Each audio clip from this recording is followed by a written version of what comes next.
This is going to be an angry episode.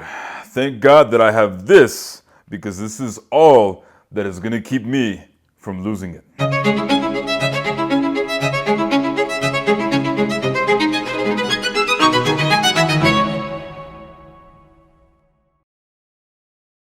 Glory to Jesus Christ. You are listening to The Voice of Reason, and thank you for joining me on this episode of Coffee with Reason.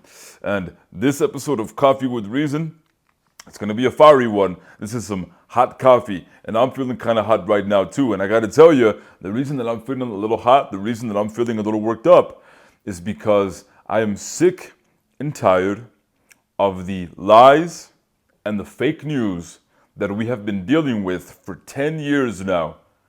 10 years we have been dealing with lies, misrepresentations, slander, and every diabolical thing that you can think of when it comes to Pope Francis. For 10 years now, Pope Francis became the Pope in 2013, and since the very beginning, there have been so many people, so many organizations, so many powers and principalities, if you know what I mean, that have been lying about him, slandering him, saying things about him that are just not true, and trying to undermine his authority as the Vicar of Christ. I've been seeing this for 10 years, and I'm sick and tired of it. And the reason that I'm so sick and tired of it is because it seems like we finally know where it's coming from. It's coming from our own people. Now, we've known that it's been coming from our own people for quite a long time now, because we have all of these propagandists, all of these weird, lame propagandists that lie and say falsehoods about the Pope. People like Taylor Marshall. We have all of these propagandists out there that have been slandering the Pope for a really long time. And that doesn't bother me, because there's always going to be weirdos like him out there. But what really does bother me, it seems to me like this hatred and this vitriol toward the Pope is coming actually from within the Vatican, from within the church. It seems to me like there are certain people, certain individuals, priests, bishops, cardinals, who are actually trying to undermine Pope Francis. This is something that Michael Lofton has made quite a few videos about. At the time of recording this, in the last 2 days, Michael Lofton has put out 5 videos about Pope Francis, the dubia, what the news has been reporting about something that they claim Pope Francis said, which he didn't. He's put out 5 videos, and there was somewhat of a bombshell that came out in Michael Lofton's videos, so be sure to go and check those out after you watch this, because he goes in depth, he goes into detail, and he explains this really well. But I watched Michael Lofton's videos, and now I'm recording this because I'm like super upset. Let me tell you why I'm upset. I'm upset with people within the Catholic Church. I'm upset with clerics, but I'm not upset with the Pope. No, I'm not upset with Pope Francis. I'm upset with those certain clerics, those certain cardinals that we thought were on our side, those cardinals that we think are conservative, those cardinals whom we think are being faithful to the church, and they're not. They're undermining the church. Let me explain how. So Michael Lofton, he's the one that kind of broke the news, at least in the English-speaking world, because he was on this right away. It turns out that back in July, on July 10th, there was a group of cardinals, conservative cardinals, cardinals that we trust, cardinals that are really well-liked by conservatives within the Catholic Church. Back in July, on July 10th, these cardinals sent to Pope Francis what's called a dubia. Dubia just means a list of questions. Dubium in Latin is a question or a doubt, and dubia is the plural form of question or doubt. So these cardinals sent a dubia to Pope Francis, which is a list of questions, on July 10th, 2023. Well, the very next day, on July 11th, Pope Francis personally answered the dubia. He answered the cardinals. And this interaction, this correspondence was private. So Pope Francis, the very next day, he was on it. He answered the dubia of the cardinals, and then nothing came of that for about another month. The very next month, in August, those same cardinals sent a second dubia to Pope Francis. It was a list of clarifying questions based off of the responses that Pope Francis had sent back to them on July 11th.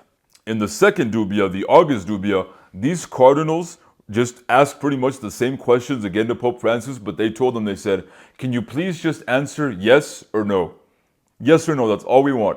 Because in Pope Francis's response from July, Pope Francis actually gave them a very long, nuanced, well thought out response to all of their questions. And then the very next month, they send it again. They send them the same questions pretty much and said, just tell us yes or no to these questions.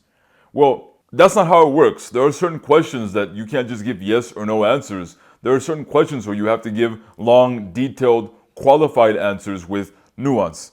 But these cardinals didn't want that. They wanted something that was black and white. And Pope Francis didn't respond to the second dubia in August because he's the Pope. He doesn't really have time to be answering all of these questions because a lot of people don't realize that Pope Francis gets things sent to him on the daily by like hundreds of people, and he can't possibly respond to everything. He can't possibly respond to everybody. So the second dubia that was sent to Pope Francis by these cardinals, he didn't answer. And then just a few days ago, these cardinals, they publicly put out the first dubia that they sent to Pope Francis in July, and then the second dubia that they sent to Pope Francis in August. They published them publicly, but they didn't publish Pope Francis's response to the first dubia, which the Pope sent back to them the very next day on July 11th. They didn't publish that. They only published their two dubias that they sent the Pope. Well, in the second dubia, in the dubia from August, these cardinals actually quoted some of Pope Francis's answers in his response to their first dubia. They actually quoted some of his answers in their second dubia, asking further clarifying questions in which they were really just asking the same questions over again, but they wanted him to just respond yes or no. And the way that they quoted Pope Francis in that second dubia, they quoted him in a way that made it seem like the Pope was supporting something that he doesn't support. They were quoting him in a way that made it seem like Pope Francis's first original answer from July, like his original answer they quoted him in a way to make it seem like he was actually giving a response that he didn't give. And then they published both of these dubia publicly without publishing Pope Francis's full response. They made it seem like Pope Francis had responded to them the first time with erroneous, heretical answers. That's how they made it seem. But it wasn't true. How do we know that it wasn't true? Because on the same morning that these cardinals published these dubia, the Vatican published in its entirety the response that Pope Francis gave to these cardinals in July. In its entirety, it was responded to. And guess what? You can go and you can read the responses that Pope Francis gave, and they are perfectly 100% orthodox, and they are crystal clear. They are crystal clear responses to the cardinals' first dubia. Yet the cardinals sent the second dubia asking Pope Francis to just respond with either yes or no. Was the first response that he gave them not clear enough? Why? Why did they have to send it again? Why did they have to quote Pope Francis in the dubia to make it seem like he responded and said something that he didn't say in his response? Which we can all check and verify because, again, Pope Francis's full response was put out on the Vatican website hours after the cardinals published these two dubia. This is what I'm trying to get at. For a decade now, I've been wondering why Pope Francis has been taken advantage of, misrepresented, and honestly thrown under the bus so many times for things that he never said, things that he never did. Why does this keep happening? See, here's the thing. There is such a thing as fake news. There is fake news. Everything that you see on mainstream media, everything that you see by all of these so-called news outlets that are all run by evil leftists, it's all fake news. None of that is real. None of that is true. But this is what I've been starting to realize as well. I'm starting to realize now that there's also fake news on our side. There's also fake news on the conservative side. And the fake news is coming from so-called conservatives that actually have bad motives. And that is what we can attribute all of the fake news that has come out for 10 years now about Pope Francis. We can attribute that to people who seem to me like they have bad intentions, bad motives, that they want to undermine the Pope. They want to undermine the Vicar of Christ. Why?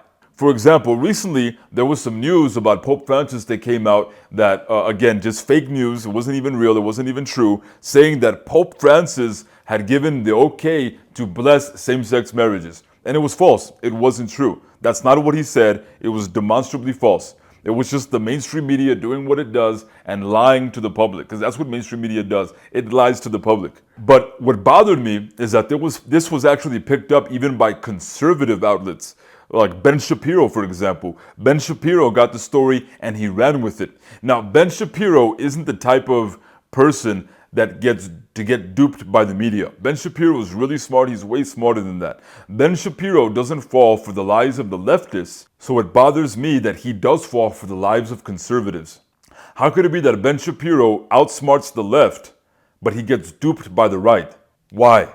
Well, it's obvious, because it's clear that all of this information about Pope Francis isn't coming out just from the left. All of this information is coming out from the right. It's the conservatives, our side, conservatives themselves, that are putting out fake news about Pope Francis. Fake news for 10 years.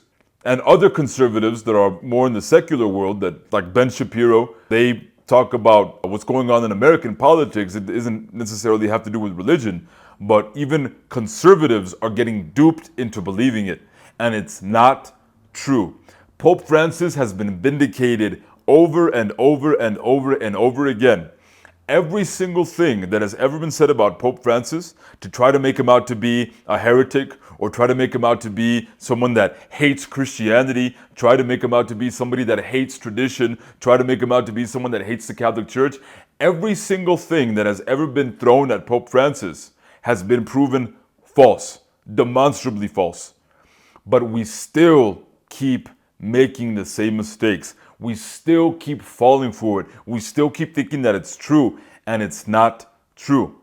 It just isn't. And honestly, it's been right under our noses the whole time. There are conservatives. Yes, there are conservatives. Don't think that just because someone is a conservative, it means that they're right about everything. It turns out there's conservatives that are propagandists as well. I already mentioned Taylor Marshall. Taylor Marshall's a propagandist. Taylor Marshall just pushes lies. That's all he does. That's all that Taylor Marshall does, is he just lies about Pope Francis. But because he's a conservative, we think that he has to be right about everything. Same thing with guys like Andrew Tate, because Andrew Tate says a lot of things that are correct, and he seems like he's a conservative. We think that he's right about everything. And here's how we know that this misinformation is coming from the inside. Because for 10 years now, it's obvious that Pope Francis has had people around him, like the Cardinals, and people within the Vatican that are not helping him. They're trying to undermine him. And we know, and we can believe this with reason, because Pope Francis recently made a really important change at the Vatican. Recently, a couple of months back, Pope Francis appointed a bishop, an archbishop, Archbishop Fernandez. He promoted him to be a cardinal, and he put Archbishop Fernandez, now Cardinal Fernandez, he put him in charge of what was called the Congregation for the Doctrine of the Faith, which is now called the Dicastery. He put him in charge of the Dicastery for the Doctrine of the Faith. Why? Why did he put him in charge? It's obvious that after 10 years, Pope Francis is just now realizing that he has people within his circle that are trying to undermine him. It's obvious because, you see, Pope Francis doesn't have a cell phone. He's admitted to not having a cell phone. Pope Francis doesn't run his social media accounts. Pope Francis has other people that are doing that for him.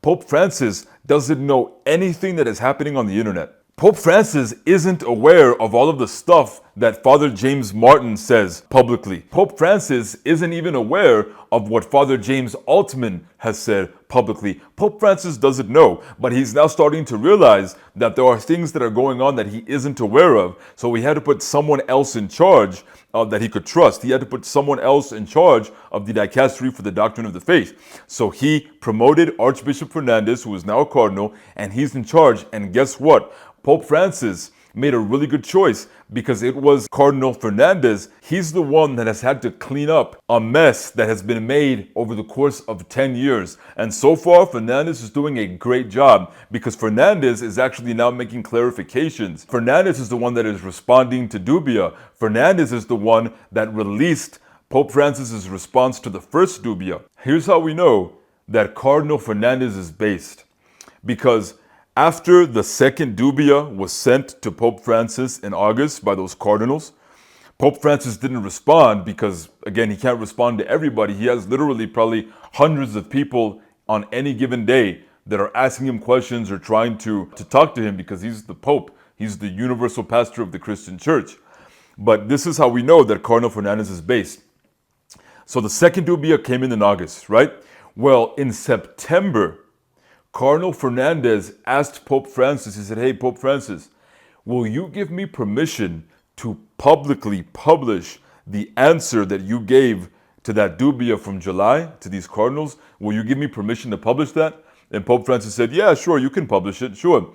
Well, Cardinal Fernandez got permission in September, but he didn't publish it immediately. He waited. He waited. Why? Because it appears to me, at least the way that I understand the situation, it looks like Cardinal Fernandez is aware of some of the strange things that are going on with some of the cardinals within the Vatican, some of the cardinals that are trying to undermine the Pope. I think that Cardinal Fernandez knew that these cardinals were going to publish the dubia and make it known publicly. And he knew, and I think that he was just waiting. I think that he had his eye on these cardinals and he was just waiting to see them make a move. And as soon as they would make a move, he would make his move and he would publish Pope Francis's response to the dubia. And that's exactly what he did, because the very same morning that these cardinals published the two dubia, Cardinal Fernandez published Pope Francis's response to the first dubia on the Vatican website. He made it public immediately, just hours apart. So Cardinal Fernandez, he's on the ball, he's on his game, he's aware of what's going on. Pope Francis finally, after 10 years, has somebody that he can trust, has a right-hand man that is going to actually take care of things. He's going to immediately respond to what needs to be responded to. He's going to put an end to all of this false information that's coming out of the Vatican. Because there are people within the Vatican that, again, it seems like they're complicit with all of this fake news that keeps coming out about Pope Francis. And it looks like we finally have somebody in the Congregation for the Doctrine of the Faith that's going to handle business, and he's going to clean things up, and he's going to make sure that all of this fake news stops. So I'm glad that we finally have someone in there that's going to take care of business, but it bothers me. It bothers me that it's people in the College of Bishops, people that are in the College of Cardinals, that are trying to undermine the Pope. Now, again, maybe I'm attributing false motives to these cardinals. Maybe, hey, I'm sorry if I am. And by the way, not all of them are bad, because Cardinal Sarah from Africa, he's based. He completely 100% submits to Pope Francis. He was one of the cardinals that submitted the dubia. He's good. He's based. We know that he's a faithful, loyal son of the church. Who I'm really talking about, I'm talking about Cardinal Burke. Cardinal Burke, I thought you were on our side. Why are you trying to undermine the Vicar of Christ? You're a conservative, aren't you? Why are you trying to undermine the Pope? Cardinal Burke, why haven't you disavowed Father James Altman? Or James Altman, I don't even think we're allowed to call him Father anymore. Why haven't you disavowed James Altman? James Altman is the Catholic priest that is no longer allowed to present himself as a priest because he has publicly called for the death of Pope Francis.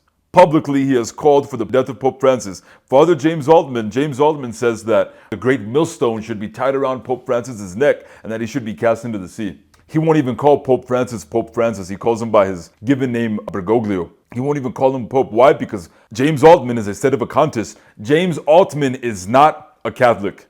He's not. He's not Catholic because he's not in communion with the Bishop of Rome. So he's not Catholic.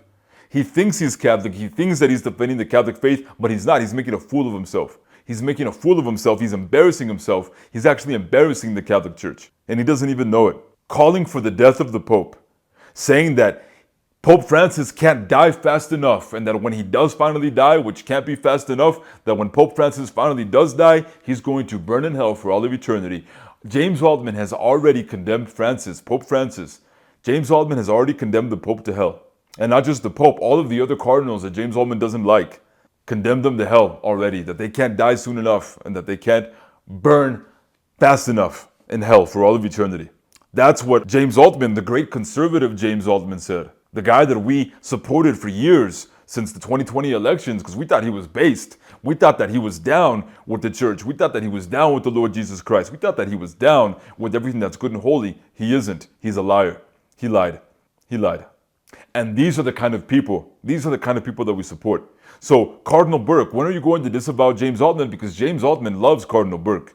James Altman hates everybody in the church, but the one guy that he loves is Cardinal Burke. Why does he love Cardinal Burke so much?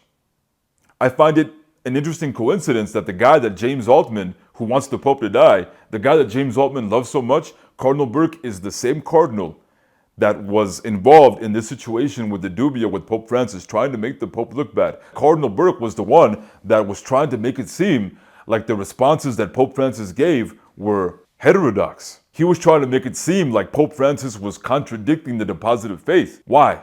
Why would a prince of the Catholic Church, a cardinal, try to undermine the Vicar of Christ? Why wouldn't Cardinal Burke disavow James Altman? Why? Because just because someone is conservative, whether it's Cardinal Burke, whether it's James Altman, whether it's Taylor Marshall, just because these people are conservative, doesn't mean that they're right about everything. And it doesn't mean that they themselves can't produce fake news, because they do, and they've been doing it for 10 years. So it isn't just the left, it isn't just the liberals that are guilty of putting out all of this fake news, slandering Pope Francis. No, it's conservatives too. It's our side. We are as much to blame.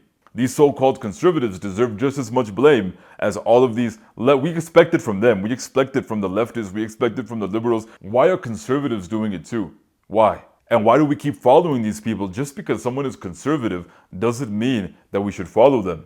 So we need to stop. What bothers me too is that this isn't that hard to figure out, because all you have to do is just look at what Pope Francis has actually taught in his magisterium. All you have to do is look at what Pope Francis has actually put into canon law. Because Taylor Marshall and James Altman, they love to slander Pope Francis. They love to say things like, oh, Pope Francis, he's trying to undermine the deposited faith. Pope Francis is trying to undermine divine revelation. Pope Francis, he contradicts the Bible. Pope Francis, he contradicts Jesus Christ. Pope Francis, he hates tradition. They say all of these things about Pope Francis, but you know what they don't say? They fail to mention that 2 years ago, in the year 2021, Pope Francis, in his magisterium, taught that the church cannot bless sin.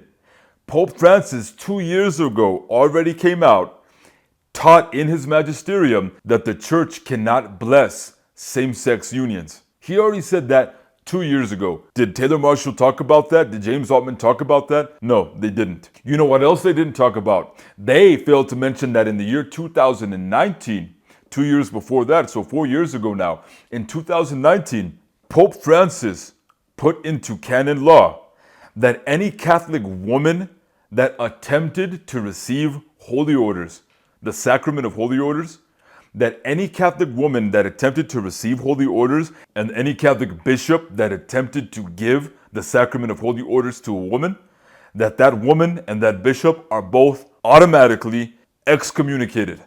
All of these people online that accuse Pope Francis of wanting women priests, they're liars. In 2019, he put it into canon law that that's an impossibility, and that anyone who even tried to do such a thing, anyone involved, is automatically excommunicated. So why do these people keep lying about Pope Francis? And why do these people keep saying that this month in October at the Synod on Synodality that the Catholic Church is going to change its 2,000-year-long teaching that women can't be ordained to the priesthood, and that Pope Francis is going to come out and say that, oh, we can start ordaining women to the priesthood now? Why would you keep lying about that? Why would you keep lying about that, especially when 4 years ago, Pope Francis already put a canon out against the ordination of women to the priesthood? Why? Why do you keep lying? Why? And by the way, it's not just Pope Francis that they're undermining. They obviously don't know Catholic teaching as well as they think they do, because in 2002, Pope John Paul II, as an act of his magisterium, what Pope Francis did is that he added something to canon law. Canon law is just about the governance of the church, right? That's just the canon law. The teaching was already part of the ordinary and universal magisterium, and it was already explicit about morality. With Pope John Paul II in 2002, Pope John Paul II in his magisterium taught that only men can receive the sacrament of holy orders. And that's definitive. That is an act of the magisterium. So why are Catholics still worried or still promulgating this idea, this lie, this impossibility that the Catholic Church is going to start ordaining women to the priesthood? Why? Why are there Catholics, so-called conservatives, that are lying to other Catholics, lying to the public, and trying to scare us, trying to undermine the papacy? Why? I'm sick of it. It needs to end. It needs to stop. All this Pope Francis slander, you guys are no better than anti-Catholics, people that are outside of the Catholic Church that slander the Catholic Church. You guys are no better. No better. And it needs to end, and it needs to stop. So we all need to do our part. And thank God that we have somebody good right now at the Dicastery for the Doctrine of the Faith, Cardinal Fernandez. He's been doing a great job since he got the job. We need to pray for the Pope. We need to pray for everybody at the Vatican. We need to pray for the entire church. We need to pray for the laity, because the laity is super lost. The laity keeps buying into all of these lies from these so-called conservatives. It needs to end. We all need to educate ourselves. Stop listening to all these people on the internet, myself included. What you should do is read the catechism. Read what Pope Francis has actually put into canon law. Read what he's actually taught in his magisterium. I promise you that if you go do that and you actually read, see, this is the mistake that we make as well too. This is just, it isn't even just in the Catholic Church. This is also like in politics, right? In politics, Americans, they'll tell you that they hate Donald Trump. They'll tell you that they love Joe Biden. They'll tell you all of these things, right, about all of these people, but they can't tell you a single thing, a single policy of Donald Trump's.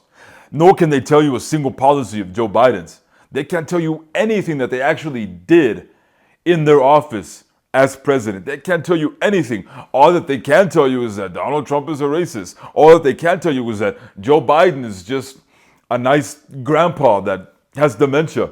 That's all they can say. That's all they can say. That's all they know. They don't know anything. They don't know what was actually done by these people, what they actually did, what they promulgated, their policies or their canons.